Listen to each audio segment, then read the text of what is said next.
He was fighting in the UFC while he was a full-on criminal. I love that shit. He was a part of the biggest bank robbery in like the history of Great Britain. Anderson Silva had his wife hold a pillow at home, so he wouldn't even practice it in front of his coach. You got to realize that division is super ultra competitive, right?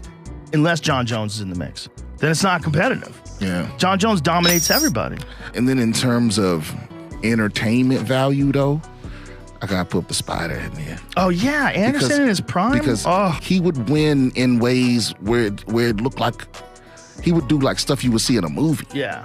Well, he did an upward elbow. You want to hear this crazy story? There's a crazy thing that he saw in like an Ong Bak movie where it's a step forward to the side, upward elbow. And he kept telling people that he was going to knock this dude out with an upward elbow. And his trainer was like, hey, man, you got to stop fucking around. Like, don't try to do stupid shit like that. Stick to the game plan. You're fighting a tough guy. And so he had his wife hold a pillow at home, so he wouldn't even practice it in front of his coach. So he would go home and have his wife hold a pillow, and Anderson would step in, blap, step in, and blap, and he's stepping in with this crazy elbow. And then he decided he was going to use it in the fight. Check this out. Watch this. Oh, my God. I mean, that's how good Anderson Silva was. What is his trainer saying after that? Well, his trainer probably went, fuck. You know, you only see a guy like that once in a lifetime. Fazia 100 cotoveladas dessa. E no dia da luta, até o meu treinador, que me treinava na época, o Diógenes, falou, porra, cara, não vai fazer isso, que isso aí não funciona. Isso aí não funciona, não funciona. Eu falei, cara, funciona. Não, não funciona. Não, não funciona. E acabou que funcionou, né? Anderson Silva. We honestly need to start talking again about this guy as the GOAT. Anderson Silva beat Chavez Jr. at 40 what? 44, 45 now? 46. 46? 40 fucking 6 years old. He now left this sport, which he was, you know, considered one of the greatest of all time, possibly even the greatest of all time. You know, Anderson in his prime, and he came into his prime in that organization too. That was an organization in England. Was that called Cage Warriors? Cage Rage. This Cage Warriors is the new one. There's another organization like that that's like a top level organization in England. But in Cage Rage, he fought a lot of guys. And he fought Lee Murray, and that was a gigantic fight because Lee Murray was that crazy English hoodlum. The hoodlum who robbed the bank. You don't know the story? He was a part of the biggest bank robbery in like the history of Great Britain. Oh, wow. It's like some fucking Lock, Stock, and Two Smoking Barrels type shit. Like, and they made a movie about it? They're making a movie about it. Guy Ritchie is making a movie about Lee Murray. Okay. That's how wild this fucking dude is. He's still in jail right now. There's like, I think they stole like $80 million, something crazy like that. But these guys had like full-on tactical gear, fucking machine guns, like the whole thing. UFC fighter Lee Murray who robbed a bank for $90 million. Like, wait a minute. So this was.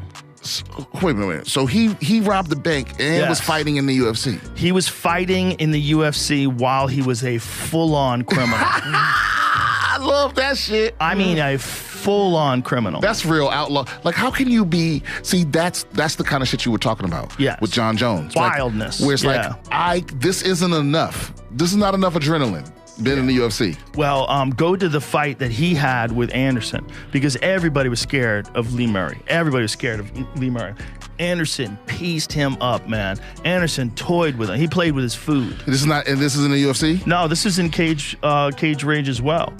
But it was a tough fight because Lee Murray came for blood. And this was an Anderson when he was in his 20s. We got to realize, like, the Anderson that we got in the UFC, we didn't get him until he was like 33 or 34, I believe was his first fight. Was he already past his prime when he got to the UFC? No, he was riding the very peak of his prime. But I think he came into his prime in Cage Rage, rather. Because in Cage Rage, he fought real tough guys, and there was a big organization in England, but most of the people in America did not know these fights were going on. And he's fighting guys like Jorge Rivera, he's fighting Lee Murray, he's fighting Tony Strickland, and I forget who else he fought in there. But dude, I'm telling you, Anderson could do it all. He could grapple, he was dangerous off of his back, he was comfortable everywhere.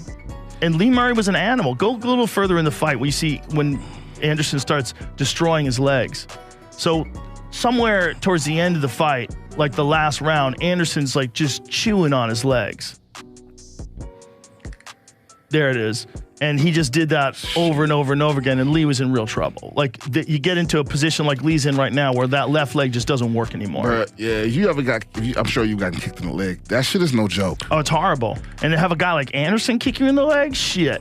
And he's doing it right now, and he just used his Muay Thai. He was a Muay Thai wizard, a technical wizard. And just, again, these guys that are at the top of the heap, they're so creative, and they're so explosive, and they're so wild. Like, they could take these chances in the heat of a gunfight, and they find these openings.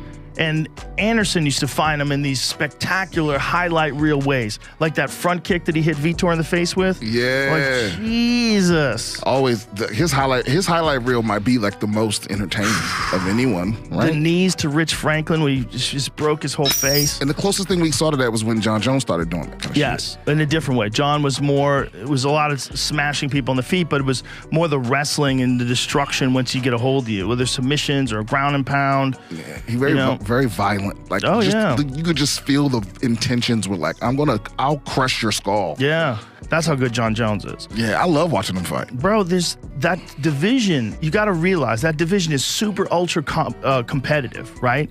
Unless John Jones is in the mix, then it's not competitive. Yeah, John Jones dominates everybody. You know, the type of people that, that's a scary motherfucker. Does that sort of almost reinforce this idea that you could do anything you want, and then, man, imagine if I trained next time, if it's someone big, I'll train. Like, yeah. So I have this, I'm going to share something with, I'm not sure if I've ever shared this with anyone else before, but I had this crazy thing that I would do where I would party 1 week before every fight. And I did it throughout my whole career. And this was stupid, but it was this mental crutch that I had. I literally would, 1 week before every fight, I would go out and I would get blacked out wasted. And my logic was, if this guy were to beat me somehow, I can look myself in the mirror and say that, well, I lost because I got hammered the week before the fight. So it was a built-in safety net. It was a safety net. Yeah, exactly. So I did it my whole career. I would go out and get hammered 1 week before every fight. Have you ever worked with a sports psychologist? No, but now I don't. My Oven St. Preux fight was the first fight that I did not do that. It was my worst performance. So I don't think it was your worst performance. I think you were very unjustly criticized for that fight, because I think Oven St. Preux is a very tough guy. He's a very difficult fighter. He's very strong. He's got a brutal left kick. Yeah. He's athletic. He moves well. I believe it was a good performance, but it was still my worst performance. There's a lot of scary motherfuckers in the UFC, but they're nice people.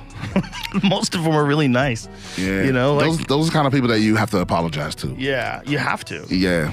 But most of them, you know, they're just, this is what it is. I mean, it's an insane sport.